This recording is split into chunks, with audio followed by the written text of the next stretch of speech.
Welcome back to another technical deep dive here in the debug zone. Today we're tackling a big question and breaking it down with insights from other users. Hopefully this clears up some misconceptions and helps you get the answer you need. So buckle up, stay a little curious, and let's jump right in.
And that's a wrap.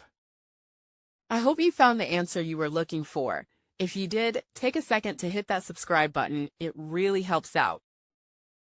And let me know in the comments which solution worked best for you. See you next time in the debug zone.